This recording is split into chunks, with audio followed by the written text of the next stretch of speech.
جی راجہ صاحب، راجہ ناصر صاحب۔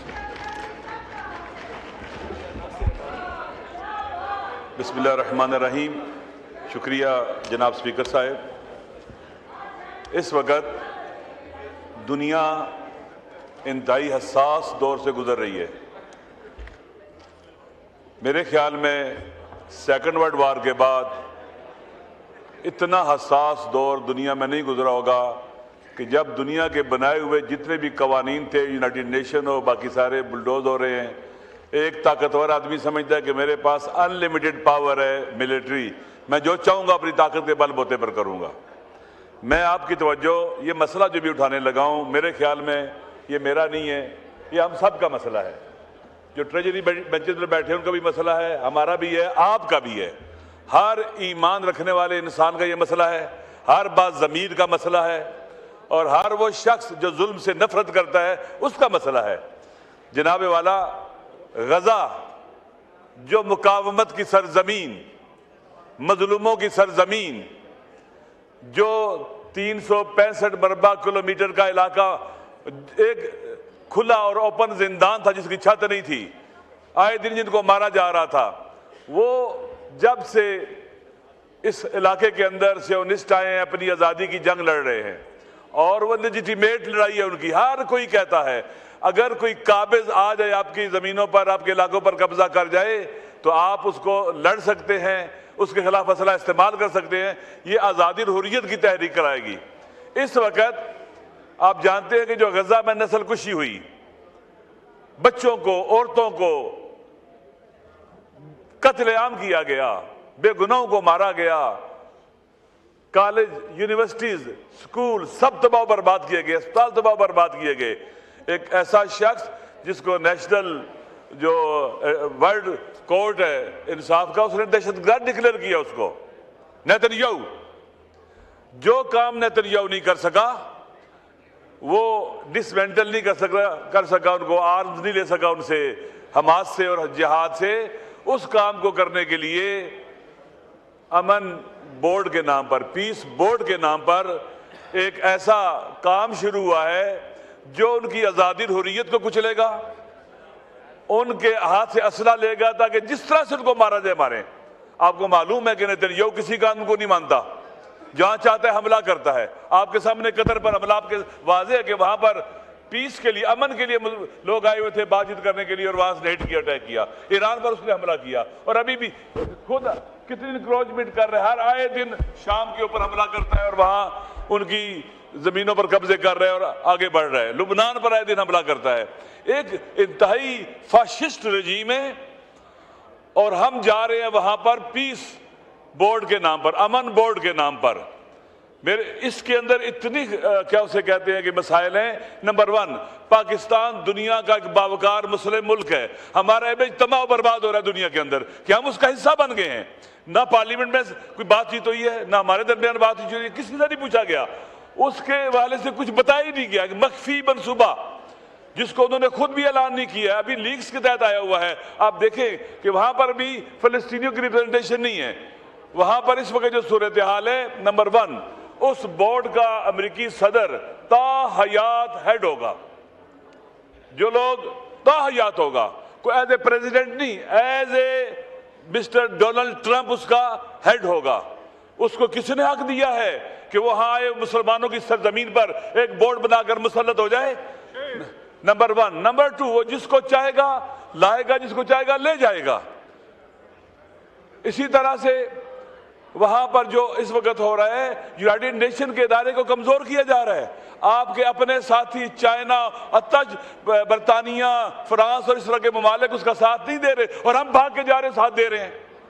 پاکستان کی خدا گواہ ہے، اس وقت ہر کوئی پریشان ہے کہ یہ ہمارا ملک کیا کر رہا ہے۔ ہمیں توقع نہیں تھی کہ ہم جائیں اس پلان پیس امن کے نام پر، ہم پہلے اس کو نامینیٹ بھی کر چکے ہیں کہ آپ جناب والا حقدار رکھتے ہیں، دنیا کے سب سے بڑے امن کے علمبردار ہیں، ایک قاتلوں کا سرپرست، اس کو ہم پیس کا جو ہے نوبل پرائز کے لیے بات کرتے ہیں۔ جناب والا، آپ سب کی ذمہ داری، ہم خدا کی بارگاہ میں جواب دہ ہیں۔ وہ بچے جو مارے گئے ہیں، چھوٹے چھوٹے معصوم بچے جو ماؤں کے شکم میں مارے گئے ہیں، وہ لوگ جن کو قتل عام کیا گیا وہ پوچھیں گے کہ ہم نے خون دیا تھا اس سرزمین کے لیے، آپ کون ہوتے تھے، آپ کیوں آئے تھے یہاں پر؟ قرآن کی صریح آیات کے خلاف ہے، نص صریح کے خلاف ہے ایسے معاہدے کا حصہ بننا جس کے ذریعے مسلمانوں کی سرزمین پر کوئی قبضہ کرے گا، وہاں کے مسلط ہو جائے گا، کنٹرول کرے گا۔ یہاں قبلہ فضل الرحمان صاحب مولانا صاحب بیٹھے ہوئے ہیں، لن یجعل اللہ للکافرین علی المؤمنین سبیلا۔ اس آیت سے ہمارے تمام فقہائے اسلام نے ایک قاعدہ جسے آپ کی اصطلاح میں ڈاکٹرائن کہتے ہیں اخذ کیا، قاعدہ نفی سبیل۔ ہر وہ کام جس کے نتیجے میں اغیار، غیر مسلم، کافر آپ کی سرزمین پر، آپ کی سیاست کے اوپر، معیشت کے اوپر قابض ہوتے ہیں، یہ جائز نہیں ہے، حرام ہے، گناہ ہے۔ کائنڈلی وائنڈ اپ کیجئے، جمعے کا وقت اذان ہو۔ پلیز سر، جی میری گزارش ہے کہ پارلیمنٹ کا مشترکہ اجلاس بلائیں، اس کے اوپر باقاعدہ نہ سر اسپیشل اس کے اوپر رکھیں۔ ابھی تو ہم بول رہے ہیں، آپ بھی بولیں، آپ کا بھی حق ہے، ہم سارے مسلمان ہیں، پاکستانی مسلمان نہ ہو، ہر بات ضمیر غیر مسلم ملک بنا کریں۔ چائنا نے کہا میں اس کا ایسا نہیں بنتا ہوں، اس لیے ہمیں ایسی راہ نہیں چلنا چاہیے جس کے آگے گڑا اور کھائی اور بدنامی مفت کی ہے۔ میری گزارش یہ ہے کہ ہمیں چاہیے کہ اس مسئلے کا ایسا نہ بنے سر۔ ہم یہاں پر آپ کے سامنے کہہ رہے ہیں، آپ حکومت والے ہوں یا اپوزیشن والے ہوں، سب کی ذمہ داری ہے ظلم کے خلاف کھڑا ہونا۔ اگر وہ ہم اس کو مان رہے ہیں، ڈس آرم کریں گے ان کو، آپ آ جائیں کشمیر میں کیا کریں گے، مودی کے سامنے کیا کریں گے، اس کو فری ہینڈ دیں گے، وہ قبضہ کر لے، وہ بورڈ بنا لے، جو مرضی کرے وہاں پر۔ اس کا مطلب یہ ہے کہ ہم کشمیر کے مسئلے سے بھاگ رہے ہیں، پیچھے ہٹ رہے ہیں، یہ بہت بڑا ظلم ہوگا ہمارے تاریخی سٹیپ۔ اللہ اکبر، اللہ اکبر۔ بسم اللہ، ساری طرح میں ختم کرتا ہوں اپنی بات کو۔ دیکھیں اس آیت جو ہے لن یجعل اللہ للکافرین علی المؤمنین سبیلا سے استنباط جو ہے قاعدہ نفی سبیل، اور ہم نے آئین میں لکھا ہوا ہے حاکمیت اعلیٰ اللہ کی ہے، قرآن و سنت سپریم ہے۔ سر کیا اللہ کی حکومت میں فلسطینیوں کے ساتھ ایسے ظلم میں شریک ہونا چاہیے؟ ہماری فارن پالیسیز ایسی ہونی چاہیے؟ حاکمیت، ہر وہ کام جو اللہ کی حاکمیت کے خلاف ہو، اس کے اصولوں کے خلاف ہو، قرآن و سنت کے خلاف ہو، چاہے وہ فارن ریلیشن کو کوئی بھی ہو، جائز نہیں ہے اس آئین کی روشنی میں بھی۔ لہٰذا یہ ایسے کیوں ہو رہا ہے جہاں پر فلسطینیوں کی جو ریپرزنٹیشن ہی نہیں ہے، جو مرے ہیں، جنہوں نے خون دیا ہے، لاشیں دی ہیں؟ آپ دیکھیں سر 48 سے شروع کریں، کتنا قتل عام ہوا ہے، ملینز فلسطینیاں جو باہر نکالے گئے واپس نہیں آ سکے ہیں، آئے دن اسرائیل کی انکروچمنٹ جاری رہتی ہے۔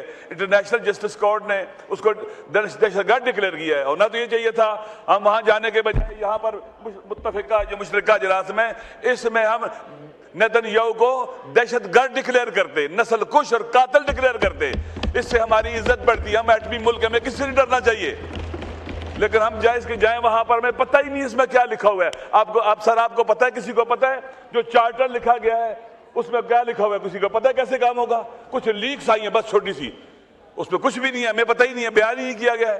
لہذا سر ہونا یہ چاہیے، فلسطینیوں کی ریپرزنٹیشن ہی نہیں ہے، ہم کیسے وہاں جا رہے ہیں؟ سر بھٹو صاحب کی فارن پالیسی فلسطین کے حوالے سے آپ سب کے سامنے ہے، پاکستانی پائلٹ جا کے وہاں لڑے، انہوں نے اسرائیلیوں کو مارا ہے، ہیروز ہے وہ ہمارے۔ لیکن افسوس کے ساتھ کہنا پڑتا ہے جناب سپیکر، ہم سارے مسلمان ہیں، انسان ہیں، باضمیر ہیں، قاتلوں کے ساتھ بیٹھنا، قاتلوں کے سرپرستوں کے ساتھ بیٹھنا، ان کو خوش کرنا اور یقیناً خدا کو ناراض کرنا ہے۔ سر ظالم جب خوش ہوگا خدا ناراض ہوگا، اس لیے میری گزارش یہ ہے کہ باقاعدہ یہاں پر ہونا یہ چاہیے کہ ہم اس کے خلاف قرارداد پاس کریں۔ اس پیس بورڈ کو ہم قبضہ بورڈ کہتے ہیں، نیتن یاہو کی مرضی سے لوگ وہاں جا رہے ہیں اور اس کا حصہ بن رہے ہیں۔ یہ ڈونلڈ ٹرمپ صاحب کہتے ہیں میں صدر نہیں بھی رہوں گا تو اس بورڈ کا مالک رہوں گا، میں غزہ کا مالک بن کے جا رہا ہوں، اور یہ شرعاً، قانوناً، اخلاقاً، ہر لحاظ سے انٹرنیشنل لا کے خلاف بھی ہے کہ ہم اس کے اس تسلط کو قبول کریں۔ سر میری گزارش یہ ہے کہ ہم سارے مل کر، یہ اپوزیشن کا مسئلہ نہیں ہے، یہ پاکستان کا مسئلہ ہے، پاکستان کے عوام کا مسئلہ ہے، یہ ہمارے دین اور ایمان کا مسئلہ ہے، ہماری غیرت اور حمیت کا مسئلہ ہے۔ ہم اس میں چپ نہ رہیں سر۔ سر آپ آگے بڑھیں، آپ لوگ آگے بڑھیں، اس حوالے سے آواز اٹھاتے ہیں مل کر، اور ہم اس کو کنڈیم بھی کرتے ہیں اور اس کی مخالفت بھی کرتے ہیں۔ اسے کبھی بھی پیس بورڈ نہ کہیں، یہ قبضہ بورڈ ہے۔ جیسے کشمیر پر انڈیا نے قبضہ کیا ہوا ہے، وہ بھی ایک آئینی راستے کے ساتھ، یہ بھی ایک قبضہ بورڈ ہے جس کو نام امن کا دیا جائے گا۔ یہ ظالمانہ بورڈ ہے، یہ قتل والا بورڈ ہے، قاتلوں کا بورڈ ہے، اس میں ہم حصہ نہ بنیں۔